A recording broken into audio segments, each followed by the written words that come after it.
آپ صلی اللہ علیہ وآلہ وسلم کے صحابی ابو بکر ممبر پر چڑھے اور رونے لگ گئے، اور پھر کہتے ہیں میں نے اللہ کے رسول کو دیکھا وہ بھی ممبر پر چڑھے اور رونے لگ گئے،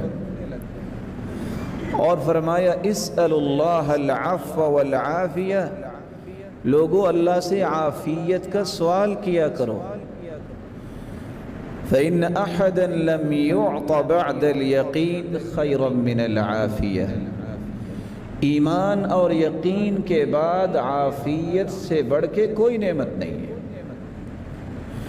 رسول اکرم صلی اللہ علیہ وسلم نے اس لیے فرمایا من اصبح منکم آمنا فی سربہ معافى فی جسدہ عنده قوت یومہ فَكَأَنَّمَا حِیزَتْ لَهُ الدُّنْيَا بِحَذَافِیرِهَا، جس شخص نے صبح کی اس حالت میں کہ اپنے گھر میں وہ امن سے ہے اور اس کے جسم میں اللہ نے عافیت رکھی ہے، کوئی بیماری نہیں، اور صرف ایک دن کا کھانا اس کے پاس ہے، امن ہے، عافیت ہے، ایک دن کا کھانا ہے، اس انسان کے دامن میں تو اللہ نے پوری دنیا کی نعمتوں کو جمع کر دیا ہے۔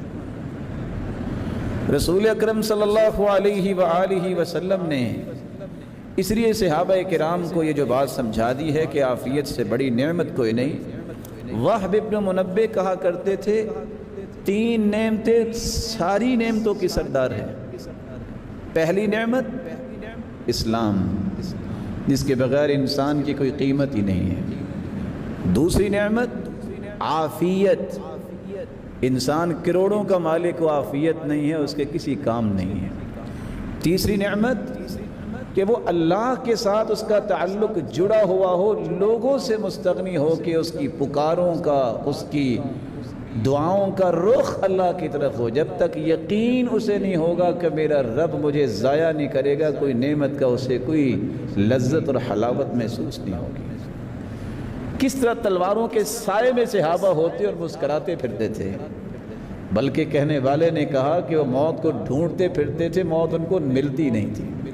آج لوگ اس طرح چھپ رہے ہیں کہ ملک الموت آ چکا ہے، پتہ نہیں کس وقت میری جان لے لے گا۔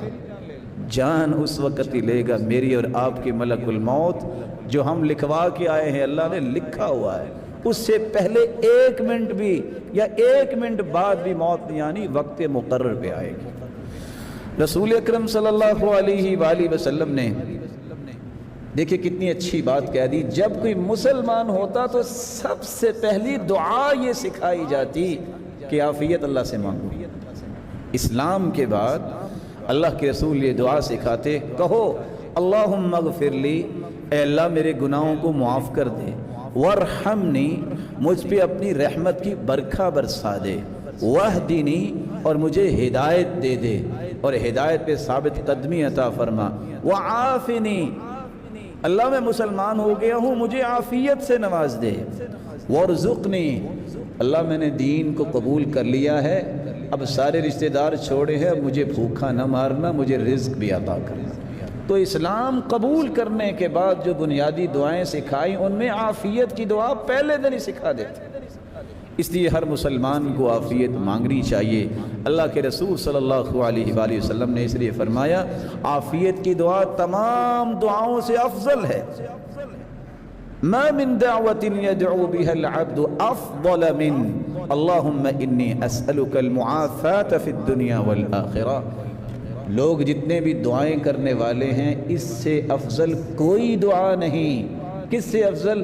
کہ بندہ یہ کہہ دے یا اللہ دنیا اور آخرت میں مجھے عافیت سے نواز دے، یعنی دنیا میں کوئی مصیبت و وبا اور کوئی مرض اور کوئی دکھ مصیبت نہ آئے، اور آخرت میں جنت کا وارث بنت۔ رسول اللہ صلی اللہ علیہ وآلہ وسلم نے اس لیے جب یہ دعا سکھائی اللہم اغفر لی وارحمنی وعافنی وارزقنی، چار چیزیں، یا اللہ معاف بھی کر دے، رحم بھی فرما، عافیت بھی دے دے اور رزق بھی دے دے۔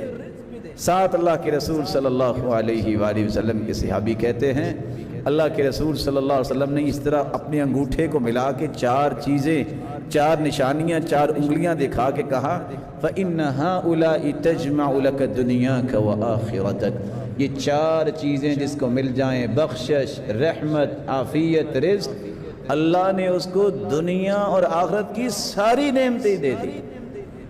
رسول اللہ صلی اللہ علیہ وآلہ وسلم نے اس لیے فرمایا تھا کہ جس شخص کو یہ دعا یاد ہو گئی فَقَدْ مَلَأَ يَدَهُ مِنَ الْخَيْرِ، سمجھ لو اس نے اپنے دونوں ہاتھوں کو خیر سے بھر لیا۔ یہ دعا یاد ہونی چاہیے، اللہم اغفر لی وارحمنی وعافنی وارزقنی۔